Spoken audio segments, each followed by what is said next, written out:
Sometimes ago, in the early 90s, at the early hour of the day, around 5 a.m., at the house of Mr. and Mrs. Afolabi, Mr. and Mrs. Afolabi heard the cry of a baby very close to their apartment. Mrs. Afolabi, who is highly sensitive, was the first to hear this, and she wakes her husband. Darling, darling, can you hear the cry of the baby? And none of our neighbors have babies. Probably somebody has come to visit them with a baby, Mr. Afolabi said. So they went back to sleep. But the cry of this baby was consistent. It was continuous that made them feel they need to find out what is going on. Mrs. Afolabi became more curious and she could not hold herself anymore. She peeped through the window only for her to find out that the baby was kept in a carton and placed behind their window. She became scared and at the same time felt pity for the baby. She wakes Mr. Afolabi again. Darling, darling, please wake up. It is a baby kept in a carton at the back of our window.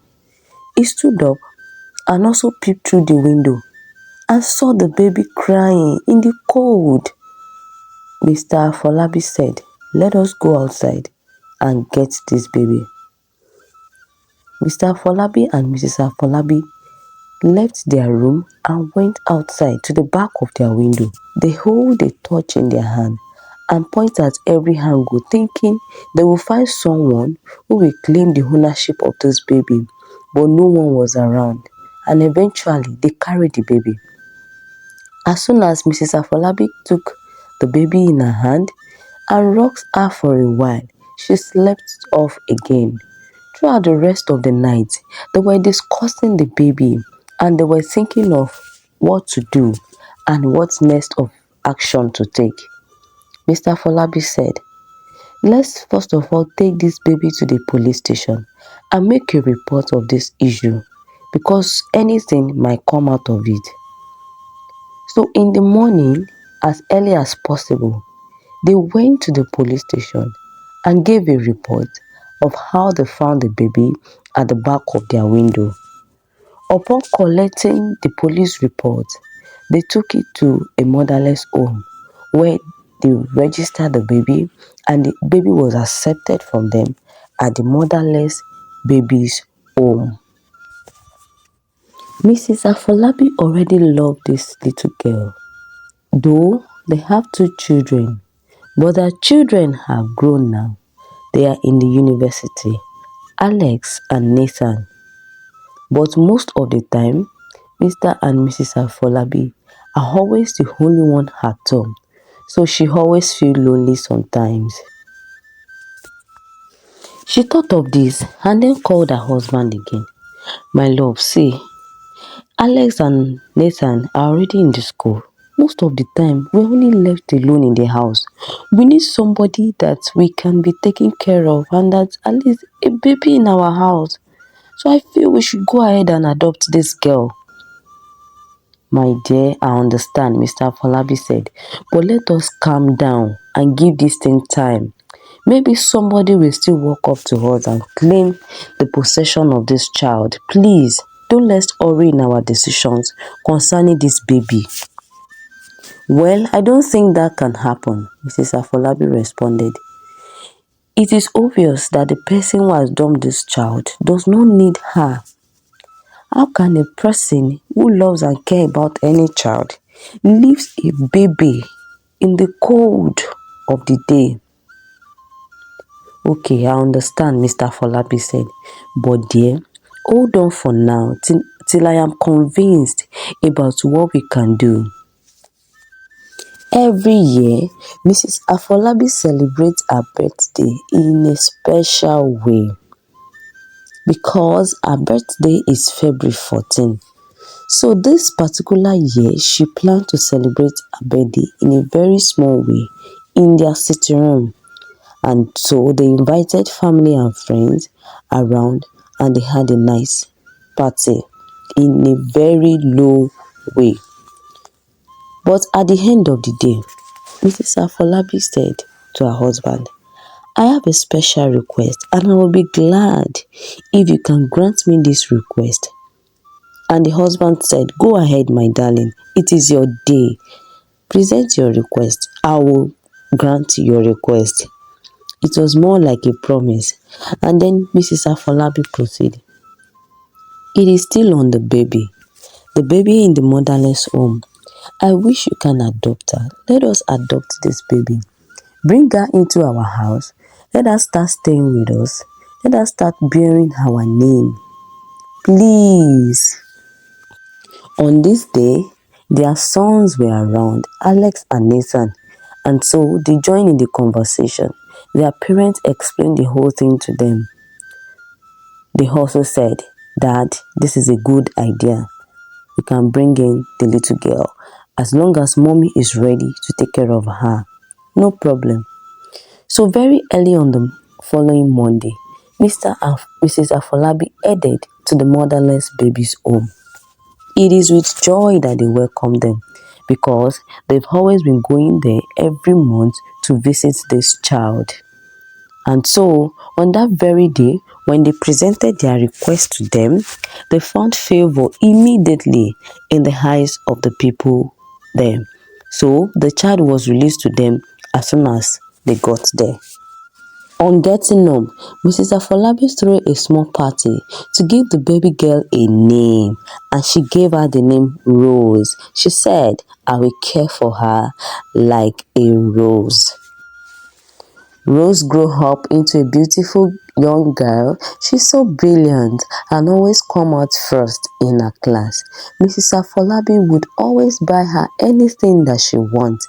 She has noticed that since they brought Rose into the house, everything became better for her and her husband. So the love that they bestowed on Rose was so much that everyone could notice it. And part of their joy is that Alex, their first son, graduated from the university and found a job with an oil company, and this gladdened their heart so much. So one day he came home one afternoon to inform his parents. That will be bringing his friends home. Mrs. Afolabi was happy about this news, and that day she made her preparation to receive her soon-to-be daughter-in-law. So with joy, Alex and Adiola arrived the house. Adiola is a beautiful young lady. She greeted her parents-in-law to be, and they greeted her warmly. Mrs. Afolabi said, Wow, I have been looking forward to this day. So good to meet you. Thank you for bringing so much joy to my son. My son has said a lot of good things about you. Thank you so much. Today, I am glad that I am meeting you. Please tell me about yourself, Adiola. Adiola smiled and said, Thank you very much, Ma. My name is Adiola Bamidele. I am from Oyo State. Though for many years we stayed around Ibadan, Akpata precisely. Mrs. Afolabi said, Adiola, did you say Ibadan and Akpata? Yes, Adiola said. Okay, go ahead, my darling. So Adiola explained her location to Mrs. Afolabi, where they stayed in Ibadan. So after several gists, they ate that day and Adiola left for her house. She left with different kind of gifts from her soon-to-be mother-in-law and also some cash gifts from Mr. Afolabi. Alex left the house together with Adiola. They left so happily. Upon their departure, Mrs. Afolabi called her husband. Darling, please, let's talk. So Mr. Afolabi sits beside her and then she says, This Adiola, the former address that she gave me, the address of their former location in Ibadan, Akpata, is sending a kind of signal to me. And I'm feeling some doubt in my heart about her. Mr. Afolabi asked, What are you feeling about her? Yeah, woman, what are you sensing about this innocent lady that's just come to visit us today? Aren't you happy about her? No, I am not saying I'm not happy. I am happy. But I am sensing something strange. Though it's not clear to me yet. My dear, stop sensing something strange. Please, leave these two people alone. Let them enjoy. No, no, darling. It's not about not wanting them to enjoy or something. But you know that marriage is not a thing of joke. So we have to guide our son properly. Okay, I get you. But you should also know that Alex has said many good things about her. And you know that Alex's decisions are always well considered.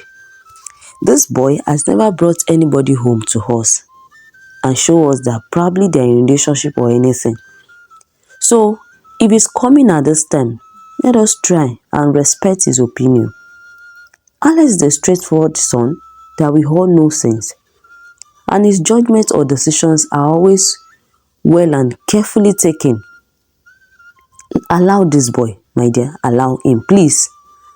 So, Mrs. Afolabi's side, okay, no problem, no problem. The preparation for Alex's introduction began, and Mrs. Afolabi had me to be going here and there, informing some of the family members and friends, and also inviting them to this event.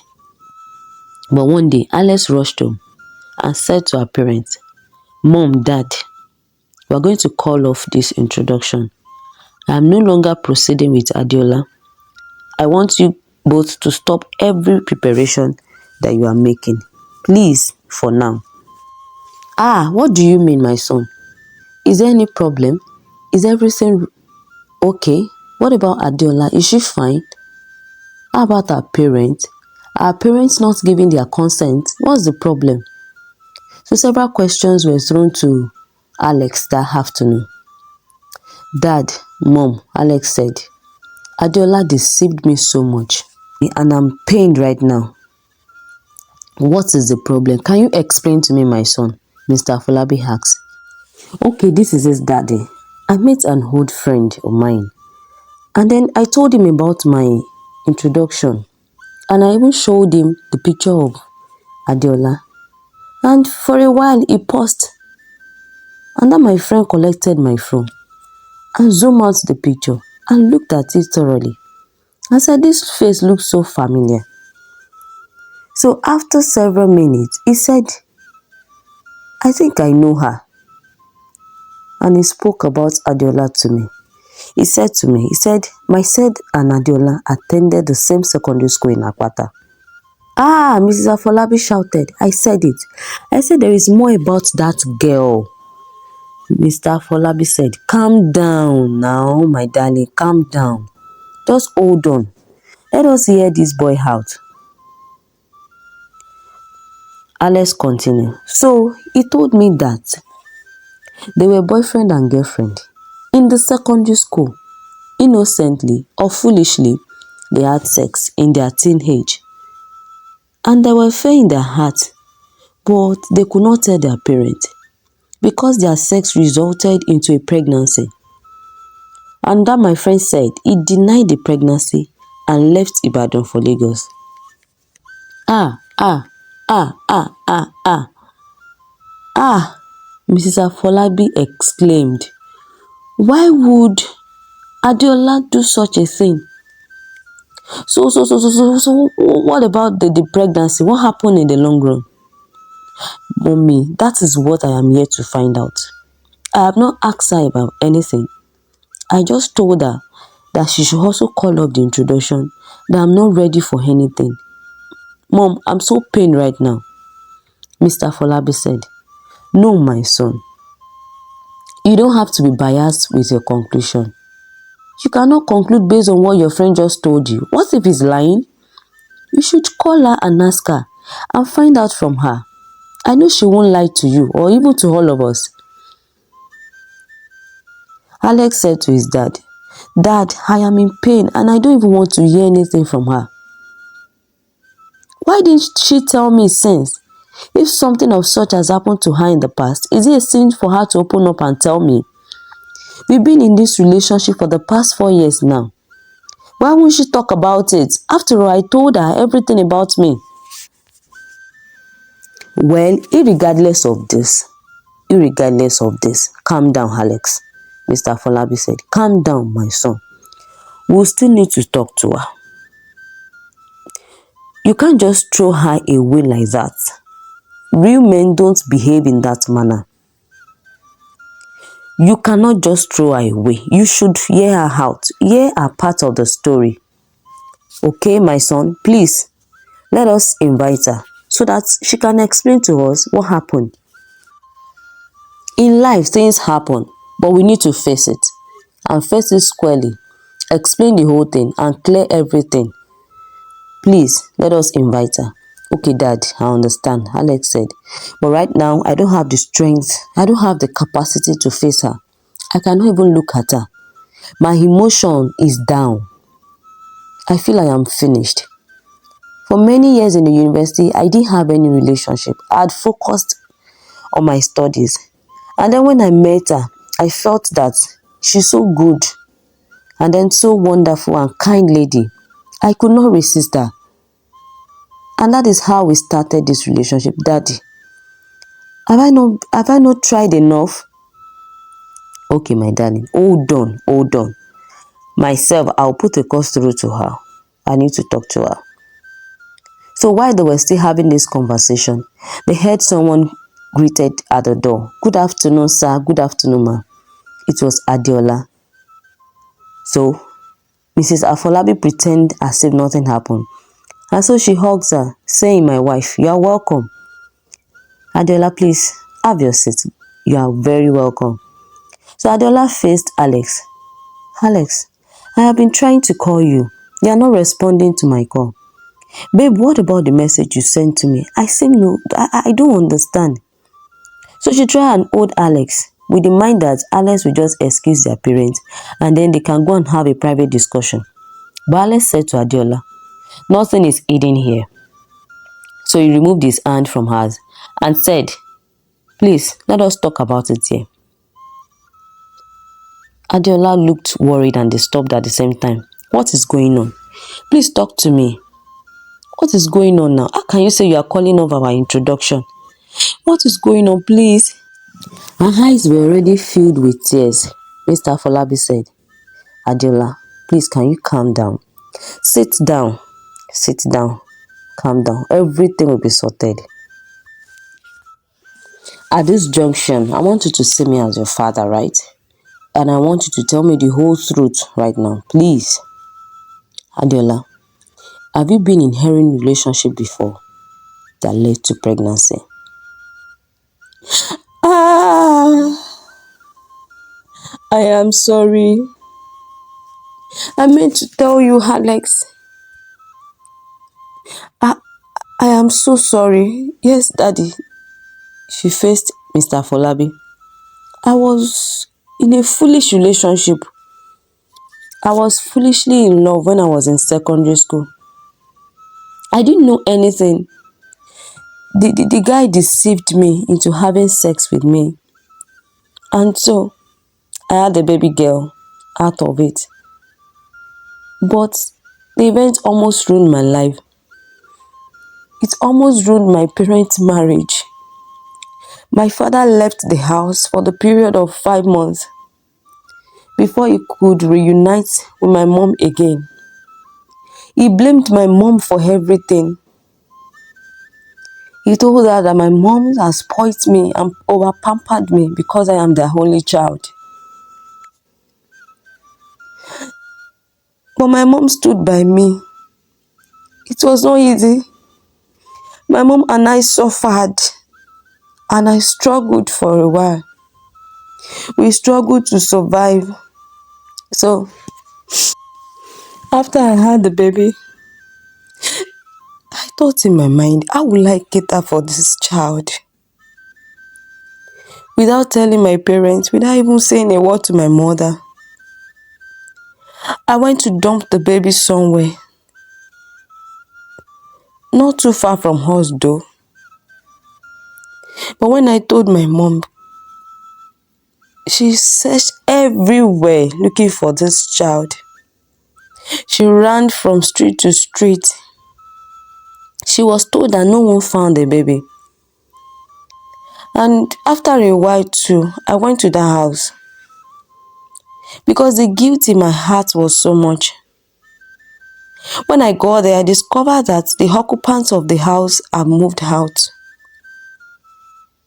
And I could not trace them. Nobody could even give me their contact. I was young and I was foolish. But I was waiting for a right time. I want my parents to be part of the discussion because I didn't know how to tell you. You have been a lovely partner to me. Please, Alex, please forgive me. Mrs. Afolabi became restless. Hey, she kept shouting, my head though. Hey, what kind of a trouble is this? Mr. Afolabi calmed her down and he kept calming everybody down. Adeola continued, I am the only child of my parents. After I had suffered for a while, I had to go back to them and apologize to them. They were left with no choice than to accept me back. And later helped me finish my education. And we all later moved out of that environment because the gossip of the neighbors and people around was too much. It was killing. So when we got to the new area, we started a new life and everyone moved on. For many days I had dream about my baby girl. And I thought to myself that one day I will see her. I'm sorry. Adeola cried again. She said, I'm sorry to Alex many times. She said, I have disappointed you. I didn't know how to tell you. My mouth wasn't enough to say this to you. Please, help me beg Alex. So Mr. Afolabi sighed in a big way. My son, at this junction, we need to also tell you something shocking. Maybe today, every matter will be unveiled. And it will be resolved, I believe. And Mrs. Afolabi touched her husband. Darling, I think we should invite Adeola's parents. Let them also be part of this discussion. It is a serious matter. Okay, I accept. I agree with you, my love. Let me call Mr. Bamdele so that we can explain everything also to them.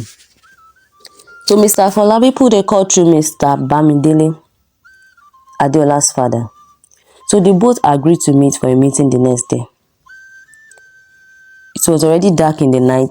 Adeola could not go home that night. So they encouraged her to sleep over in their house. Well, she could not really sleep. She does not know her fate yet. Alex, on the other hand, was in shock. But his father stood by him and encouraged him. The next day, Adeola's parents arrived early in the Afolabi's house. That morning, Mrs. Afolabi insisted that everyone should have their breakfast before they can start any discussion. So after breakfast, Mr. Afolabi explained to them. He explained to them how they found Rose and everyone was in awe. Adeola cried the more. And Adeola confirmed to them that the position they met the child is actually the same position she left her child. Adeola's daddy was angry, was really bitter, and almost quarreled with his wife again. See yourself, woman. See yourself. The evil work of you and your daughter has come back. Has come back to you. This is life. Daddy Adeola, please don't talk like that, Mrs. Afolabi said. That is the past. And everyone has his or her own past. So let us move on and forget about it. Let us look for a way of resolving this matter. Well, Rose has been our daughter and she will continue to be our daughter. Even if the father, the said father of Rose, will say he's coming back to claim the child, we do not mind. Or if Adeola herself decide to take this child, we do not also mind. That means we have only done our whole part that God has sent us to do to Rose. So, no problem. I think that Rose should also hear about it. She's grown too and she knows the truth about everything. So Mrs. Afolabi explained everything to Rose in a very calm way. Rose, being a child, felt bad at first, and at the time, she forget about it and then moved on. She decided to still stay with the Afolabis and nobody questioned her. Now, it is the decision of Alex to conclude whether he still wants to go ahead with the introduction and the wedding with Adeola or he wants to cut it off completely. It took Alex a lot of time, but in the long run, Alex said to himself, well, I am not God. It is God that has made me realize this and revealed all of this to me. I forgive you, Adeola. I forgive you and I accept you to be my wife. Do not worry. We'll still hold our introduction and also have our wedding soonest. So everybody became happy and then their love grew stronger and stronger the more. Rose, on the other hand, still stays with the Afolabi and everyone rejoiced over the whole matter. Yes, forgiveness can be very difficult, but the Bible encourages us to forgive. There is no relationship that can last long if forgiveness is not in place. Matthew chapter 6 verse 14 says, if you forgive other people what they have done wrong to you, your heavenly Father will also forgive you. Thank you so much for watching and listening to my channel. Please like, share and subscribe to my YouTube channel. And stay tuned for more impactful stories. This is African Story by Temi. Thank you. I love you all.